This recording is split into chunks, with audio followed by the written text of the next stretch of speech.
two best days in a man's life are the day he buys his boat and sells his boat.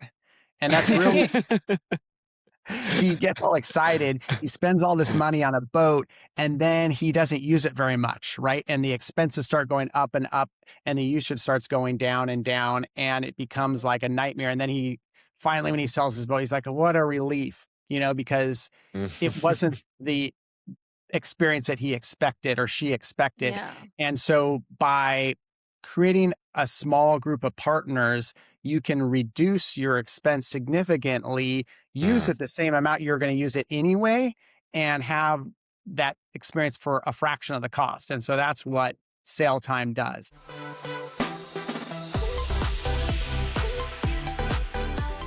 Welcome to Extraordinary. I'm your host, Forbes Shannon. With me, as always, Christine Butler. And we are really excited for you to meet our guest today. Our guest today has an extraordinary story. He's traveled the world with his family. He's a successful entrepreneur, and we'll get into all the details. And I think maybe we'll actually learn how to sail Absolutely. by the end of this. That would be awesome. Please help me welcome Chris Jester. Chris, thanks for being here, man. Thanks so much, Chris. Well, thank you guys. It's just great to be here. I'm super excited to tell my story. Awesome. So you were nominated by Aaron Bear. So the way that the Extraordinary Show works is you're always nominated by someone who's in Extraordinary to be on the Extraordinary Show. And then afterwards, you become part of the Extraordinary. Aaron nominated you. He told us some background, but how do you and Aaron know each other? We know each other through sailing. So Aaron had come to us to learn how to sail and to get a fractional boat through our company called Sail Time. And so he worked with us sailing. And then, he was a great resource for IT. And so he helped us with our website as well. So we kind of worked together through IT and sailing. Oh, very cool. And so when you say a fractional boat, what does that mean? So, the current problem where, the two best days in a man's life are the day he buys his boat and sells his boat. And that's really, he gets all excited. He spends all this money on a boat and then he doesn't use it very much, right? And the expenses start going up and up and the usage starts going down and down and it becomes like a nightmare. And then he finally, when he sells his boat, he's like, what a relief, because it wasn't the experience that he expected or she expected. Yeah. And so by creating a small group of partners, you can reduce your expense significantly, use it the same amount you're going to use it anyway, and have that experience for a fraction of the cost. And so that's what Sail Time does. Brilliant. Okay. Yeah. Use it a fraction of that makes sense. That makes a lot of sense. That makes a lot of sense to me. Yeah. Yeah. Okay, cool. So you and Aaron were working together. Aaron's a guy who's not really ever afraid. Right. No. He said that you've got some maneuvers on a sailboat where you can just pull these wicked tricks that even freaked him out a little bit. Yeah. So how'd you would you consider sailing a daredevil thing? And have you always been like that or? I wouldn't, you obviously can get yourself in bad situations. The seas are meant to be respected, especially as the farther you get out. You cannot take it for granted. Like you need to be on your game if you're going to go to sea. And that's why, the sea has this reputation of making people humble and hardy, and people are superstitious of the sea because it is so powerful that it can pretty much destroy anything. The largest tanker, the largest super yacht, anything. And so you need to know how to respect the ocean. And it's very important to do that. And so the people who are sailors or longtime sailors definitely respect the ocean. We respect the environment. And you can get yourself in a world of hurt. But on a beautiful day like it is today, close to shore, it's just pure fun. So you need to know when to go, right? Yeah. Right. And so you have a little bit of a history of not only sailing these seas, but you're doing it with your family. So can you tell us a little bit about that, how you're integrating your family with some of those things? Yeah. So, the story starts a long time ago, like 25 years ago when I was working in another career, Fortune 500, and I met my wife and the first day we met, we said we both want to travel. We my parents were high school teachers. My mom was a French teacher, and she would take a group of students with my dad to Europe every other summer, who was a history teacher. So they kind of gave me that travel bug. And my wife's parents were immigrants, and they would always go back to Malta, where her parents were from, and Mhm. she got that travel bug. So when we met, it was kind of like a match made in heaven. We both saw that we wanted to travel, and we both were kind of in careers that we wanted to make that transition. So when we got married, we basically quit our jobs, sold our house, sold her car, sold everything we could, in that age 30 transition mid-career, which was kind of very daredevil. And we Yeah. traveled the world for a year. And it Wow. was just the most beautiful, amazing, romantic, experience. And we actually ended up getting pregnant the first night of our trip. And but Wow. I know. I had saved up for 7 years, and I'm like, "Oh, no, are we gonna have to, like, stop this whole experience, Yeah. because she's pregnant?" And then we were talking to my parents, and other people are like, "I'm pretty sure they have babies in other countries," you Right. know? And so we just got hooked up, and we went to an OBGYN in every country we were visiting, and she got a good bill of health, and we were exercising, eating healthy, all those kind of things that you wanna do right for the pregnant mom, and Mhm. it actually turned out well. And so we at the end of the second trimester, we had a decision point. Do we go back home and have the baby, or do we continue on to where her family was from, which was Malta, and continue which was planned, our full year-long world tour? And so we said, well, let's do it. Let's be bohemian. Let's be risky. We I were never love like that. that. We were Wow. full planners, college, straight from college to working, straight to MBA, very planned. And this was like, wow, we're totally going against our thing, but we were in love, and we're having a baby and being a bohemian. And we actually had the baby in Malta. And now he's a Wow. 21-year-old successful guy in college. And here we are, still married. So we've been running a business together for 20 plus years. And so that's how it all started, was our initial world tour with just the two of us. So yeah, Mm. I have a lot more to go on with our second world tour, and then what we're gonna do in the future, which is our third world tour. So, Okay, so before we get into the second world tour, I love mhm. that you've just got like you've named them now. It's like you could have like tour merch at this point. Right. um, uh, what were you feeling like when you were going against, you're the planner, right? Yeah. And Yeah. you're the saver and you figured it all out. And then you took this huge leap. Like, what was that feeling like when you were, going that route? How did you feel? I know it was crazy that 2 weeks after we started our world tour, we're like, "Oh my god, she's pregnant." And then our whole world, like, our whole planner world went from, I've been planning for 7 years. We had our whole time mapped out, right? We had our tickets, travel plans, all that kind of stuff. And we're like, "That's all gotta change." And it was Mm. very challenging for us, but when you're in love, you just go with it, right? So Love is all you need. So, yeah. Wow. And so your two sons, how old are they now? So one's a son and one's a daughter.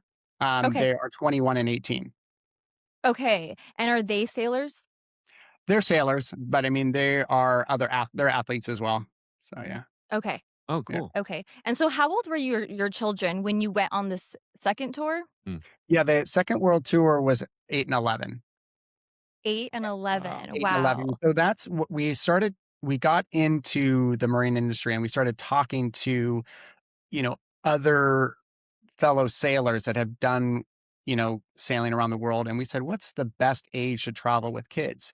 And they said, well, somewhere between 8 and 11. And we didn't know we were going to have kids that were 3 years apart. And we're like, okay, well, let's plan on that, because it was the best experience of our lives. And we wanted to share that with our kids. And, Yeah. then as they got a little bit older, we're like growing up in Orange County and Newport Beach and Costa Mesa, we wanted to share that other experiences of the world with them, to show them that there's more to the world than just, California, and the other Yeah. cultures, the food, the cuisines, all those kind of things. And the most important thing is that all these different cultures are just like us, right? They just enjoy different foods. They have different skin colors, different preferences on food. But in Mhm. the end, they all care about their kids. They love their family. And that's what we wanted to share with them and have them go through life with that, idea in their head from a young age. So, Right. And, what would you tell a parent who's on the fence about doing something like Great that? question. Me, myself, I took my 2 children to Asia, and we lived in Asia for a year. Yeah. For me, that was one of the crazy experiences that I dealt with, but for my kids, they're yeah. so adaptive and they just fell into it so naturally. So what Yeah. piece of advice would you give to a parent that's kind of on the fence? I think parents think it's gonna be harder on the kids than on them, but it's not. It's definitely Right. harder on the parents. Kids are so adaptable, and really at kids at a young age, they just want to be with their parents, Mm, and Mhm. you spend so much more time with your kids traveling than you do in a typical working environment, especially Yeah. when both parents are working, and so that year really helped us. We had our son, was having some challenges in school, and he was just a very athletic, rambunctious type kid, not sit in the classroom type of kid. And Yeah. he was in a private Catholic school, and they really tried to curtail him, which really kind of hit hard on his self confidence. And that year of us giving him all that attention turned his whole personality around and gave him that confidence that he didn't have before. So it was life changing for him. So, So let me flip this question back on you. What did you learn about being a parent, or how did traveling as a parent change your parenting style? well, I mean, I kind of knew it already, but I knew that, you know, the more individual time that you can spend with your child and the better that you can actually help them with their schooling, the, you Mhm. know, I'm not a homeschool fanatic, but I definitely learned that attention helps your child more, you know? Mm, I'm not gonna go out and preach homeschooling, but I think it is good for a certain segment of the kids. mhm. Right. And were you learning while you were homeschooling? Oh, yeah, definitely, My dad was the history teacher, and I was the kids' history teacher, and it's Yeah. like, I was always kinda like, "I don't know if I love history," because my dad always pushed it so much, but I really enjoyed that aspect, and traveling the world and studying history is so invaluable for everybody. It's Mm, like, Mhm. you learn it and you remember it so much better than you do sitting in a classroom reading a textbook. Right. So, yeah, mm, absolutely. mhm. So Now, are there any parallels between the traveling parent and the entrepreneur parents? Because not only were both the parents working, but you guys were working in your own company, and that's a different path than a lot of other parents take. So, are there yeah. any parallels there? I mean, I think it definitely takes a person that's willing to kind of buck the system, right? Mhm. And Mm, that's what an entrepreneur does. They take Yeah. an issue and they want to improve on it. And that's the same thing with with traveling and being a parent is that you're willing to kind of buck the system and it takes and the funny thing is my wife's not like that at all. She's a rule follower. But luckily she loved me enough. And then like she had a dad who was an entrepreneur and she was like saw him, he was a full workaholic and would work on Mhm. all the holidays. And she was like, I don't want to marry an entrepreneur. And then here she ends up with me. But now she's done great in our business and she's taken our business from the solopreneur business to a much larger medium-sized business, which I as the entrepreneur could have never done. And I needed somebody like her with the systems and the planning to help our business grow, to manage the employees. And so we have a really good partnership. Of course, we argue a little bit about how the business should go because I'm always like, go the entrepreneur route, solopreneur. And she's always like, well, we need all these employees. And so, Yeah. as the business gets bigger and we plan for our third world tour, having a bigger business with more employees is much more of a challenge to leave than it was during our second world tour when Mm, smaller and we only needed to have a couple employees. right. So that this whole journey from now until when we leave on our third world tour is definitely, more of a challenge in planning than it was before. Right. And so let's go into the third world tour. What does that look like? When is it? And how are you going to run a business, a very successful business while doing that? And any plans on getting pregnant on this third Yeah. world tour? No, I don't think we're going to get pregnant on that one. Now that we're in our 50s, I don't think that's going to work out for us. But it is, it's funny because so many people have frets about being empty nesters and what are you going to do? Yeah. And, our daughter is graduating from high school in May, and she's going to go off to college in August or September, and we're going to take off in October. That's the plan. And so, I think it's a chance for us to rekindle. We've had a lot of stress since COVID in our business, and we want to just, rekindle that flame and get closer and really do what we love, which is travel. Right. That's beautiful. So it's going to take a lot of planning. so, Yeah. so, Yeah. I can only imagine. So where are you guys stopping on this third world tour? not set yet, but, Okay. we have in our business, how our business works is somebody buys a boat, puts the boat into an LLC, gets a big accelerated bonus depreciation, Section 179 type tax write off. And then my company goes and gets 6 or 7 non equity partners that want to share in the cost of that boat. Hmm. And then all those expenses for the owner are covered, and he gets a big tax write off and still gets to use his boat. And so I've done that in our business. And so we have a nice catamaran, and we generally keep the boats in the fleet for about 5 years. And so our boat will be aging out of the fleet at that point. And so we've Okay. paid off a lot of the boat and had the expenses and gotten used to sailing it. And so we're going to be comfortable taking the boat out of the fleet and then going down to Mexico, doing the Baja Ha Ha. And then from Mexico, we may journey down, either make a right and go to the South Pacific and French Polynesia and Bora Bora, or we make a left and go through the Panama Canal and go up to the Caribbean. So that's kind of undecided, but there's a lot Can't of go wrong places with that either. yeah. And so there's a lot of other options that we want to fly. We may leave our boat in some areas and then fly to India and Mm, do India. We may leave the boat and then fly to Africa and do, the Serengeti and the Great Migration and Yeah. really kind of amazing kind of worldly events like that. So, and we may, bring our kids down when they're on vacation. They'll fly down and we'll meet them and we'll spend time with them. So I was just talking to my son the other day about, you know, that following January flying to Japan and skiing the powder in wow. Japan. So lots I of mean, is ideas. sailing the Panama Canal a bucket list item for a sailor like you?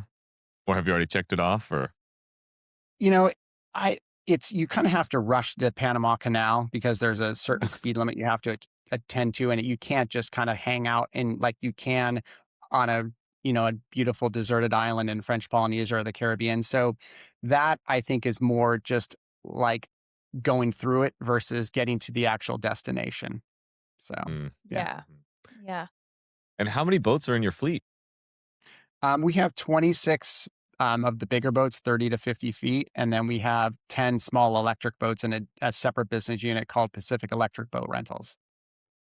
Gotcha. Wow. We actually And have Chris, five separate businesses. Yeah.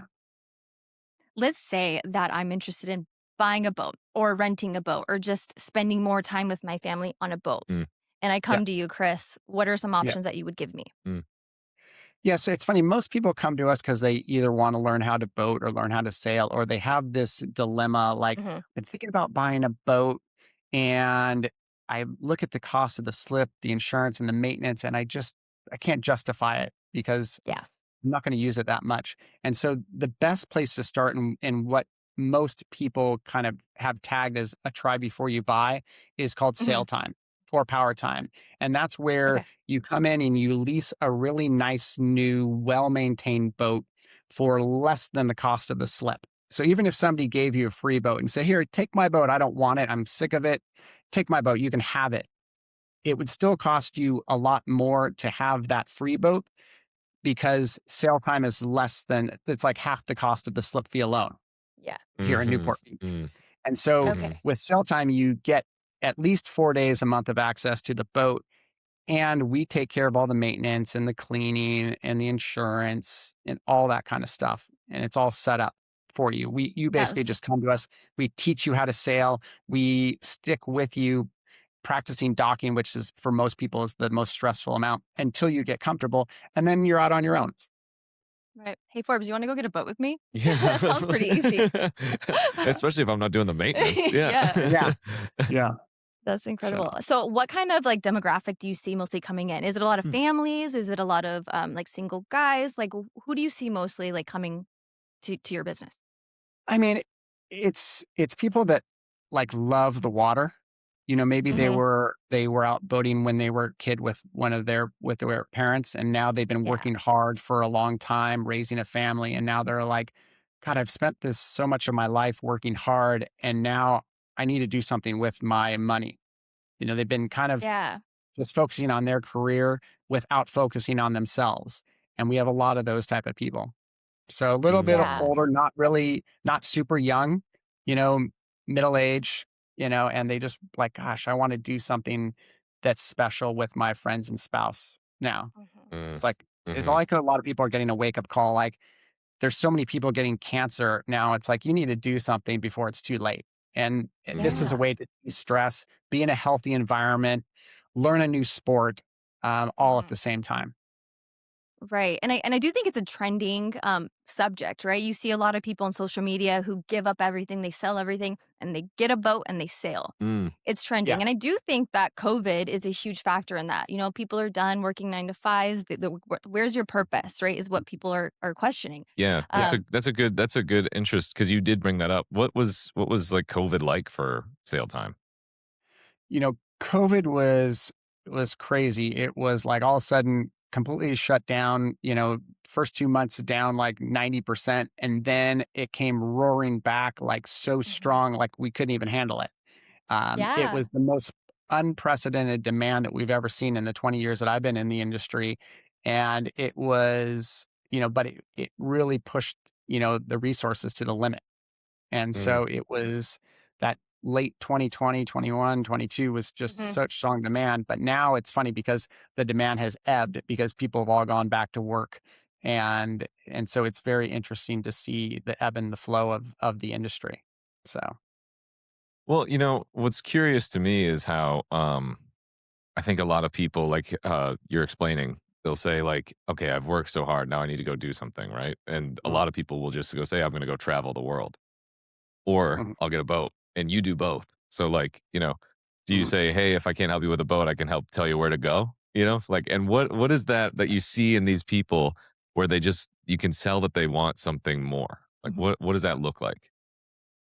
You know, yeah, it's an people that wanna travel, they're open to other cultures, and I love talking about other cultures and places that we've been. So it's a nice bond with those type of people who are open to the other cultures and that are interested in exploring our world.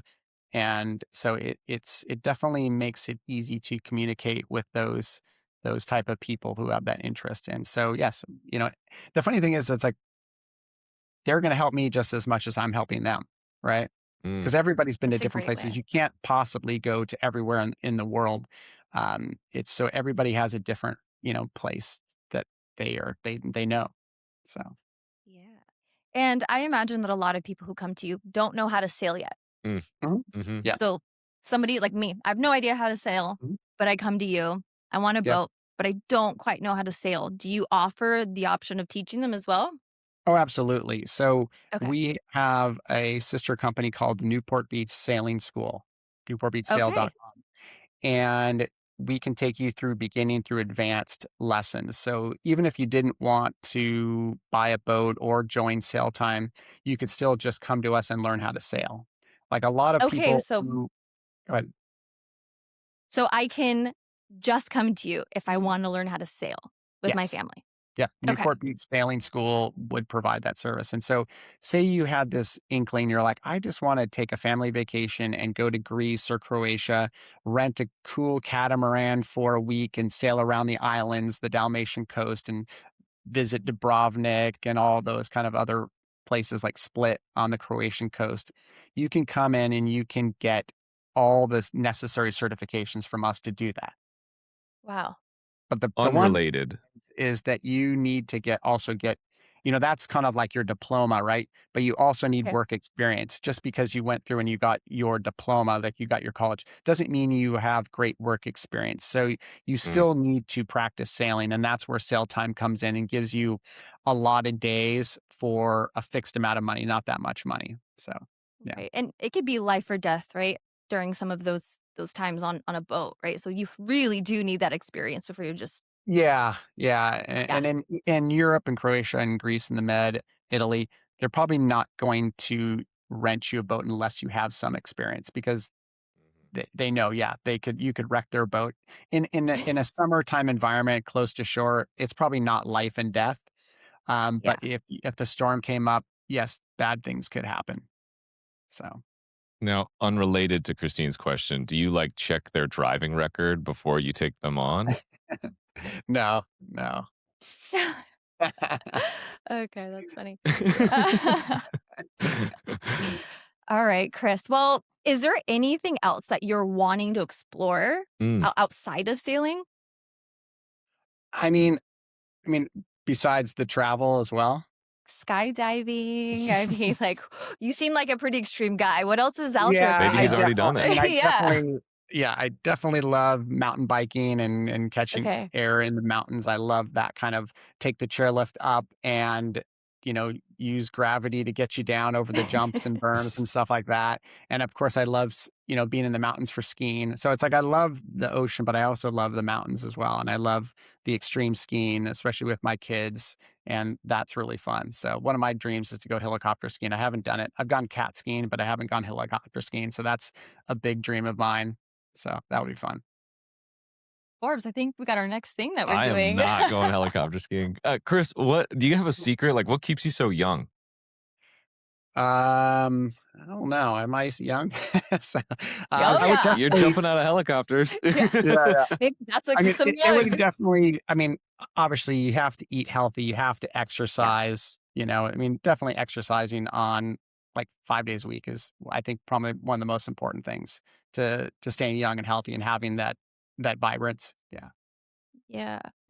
And I think that when you're on a boat for so long or a ship for so long, Mm, you learn other skills outside of just sailing, right? I mean, like mm. Mhm. spearing fish, or I mean, like, I'm sure you have to learn those things as Yeah, well, I'm right? Yeah, what are some definitely other things you learned? I'm definitely a scuba diver. I definitely enjoy scuba diving, Cool. swimming, all those kind of things, snorkeling, all those things keep you in shape and, Yeah. so Keep you definitely young. excited about Yeah. that. I don't know if you guys have tried that foil boarding. That looks really fun as well from a boat. The I haven't e-foils. tried it. I had a friend who foiled professionally. Oh, yeah. Yeah, That's right. yeah, yeah, and that was that looked like a daredevil thing to Yeah. me personally. Yeah, it looks really fun. So I've done it twice and it was awesome. So That's all. Amazing. Well, Very Chris, cool. you're an amazing, extraordinary man. You're doing Yeah. amazing things for Hmm. for the world. I think just sharing these kinds of stories, like, yes, it could be a little scary to just go out and sail. But you're offering these options that make it feel safe for people. Inspirational. Inspire, Hmm. yeah. Hmm. So do you have any advice for these younger Yeah. generations How can they coming up? have an extraordinary life like you? I mean, it definitely comes with, obviously like all of our like people do is you're setting your goals and you're setting goals that seem impossible to hit, right? And then you're Right. finding a way to hit those goals and to do something that's extraordinary. And so, yeah, it's you have to set, you know, these big, hairy, audacious goals that other people most people don't set, right? Yeah. Yeah, Mm. no, absolutely. I It's just fully I agree. think Now, common what do you people that do uncommon things, right? yeah, Mm. I'll say that one more time. I love that. It's common people that do uncommon things. Yes, that Hmm. is extraordinary Yeah, by 100%. definition. Mhm. I love that, Chris. Now, Yeah. there's a lot of kiddos, I think, especially the ones that went through COVID, who are just a little bit more fragile and scared to do things. Mm. What would you tell someone who's scared?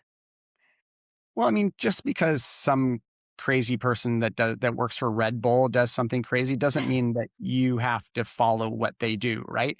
Yeah, Everybody has their own interests and just because Red Bull is putting out crazy people, jumping off cliffs with wingsuits doesn't mean that's right for you, or Right. right for anybody that has a child that you want to see them, develop, right? So you have Develop. to go with, writing novels may be what's for you, but you can Absolutely. still set a big, hairy, audacious goal of having the best novel, even if you're Sure. only writing a novel, right? So, For sure. Yeah. And to me, it feels like you took your passions, right? You're passionate about something and you turned it into your life. You Mm, turned it into how you feed your wife and your children. hmm yeah. And Tell me more, it's funny. explain that a little bit more. I definitely took that age 30 transition, Yeah. like that time when I was around 30 and said, how do I want to see my life in the future? And it's like, who do I want to interact with on a daily basis to make myself better? And I think the easiest example is I want to talk to people that are fun and excited to sail, and travel and be outside versus being a cop or Yeah. a divorce attorney that deals with that every day. And so that's where I took that transition. I wanted to, at age 30, I really thought about my life. And I took several years while I was getting my MBA to think about what I wanted to do with the rest of my life. And so I think, if somebody's young, they've worked for several years and they're in that kind of age 30 transition, now's the time to really think about what you want to be like when you're in your 50s, like me. mm, hmm I can relate to that so Yeah. much. I turned 30 last year, and I mean, the first thing I did was shave my head. I was like, I'm just rebranding. Yeah. She's right. Yeah. So, Yeah. No, a lot of 30-year-olds will hear this For and sure. just get so much inspiration out of it. Maybe Mm, they'll come to sale time. yeah. yeah. And if Yeah. there was something you wanted to tell your 30-year-old self, what would it be? It would be, you know, don't stress about it. Just do it, you know? Just do it. It's like, there's so much stress that you think about what could happen versus just setting your goals and making it happen. Right. Yeah. So For Yeah. sure. Well, Awesome. you have a enjoy very enjoy the extraordinary ride, way of right? thinking. Yeah. Enjoy the Right. ride. Enjoy the ride. 100%. Yeah. Hey, Chris, thank you so much for your time. As always, if you want to learn more about Chris, Jester, and the other extraordinary people in Extraordinary, you can head to joinextraordinary.com, JOINEXTRAORDINARY.com. And we'll see you next time on the Extraordinary Show with other extraordinary individuals. Chris, thank you so much. As always, I'm Forbes Shannon, I'm Christine Butler. and we'll see you next time. Oh, thanks a lot, guys.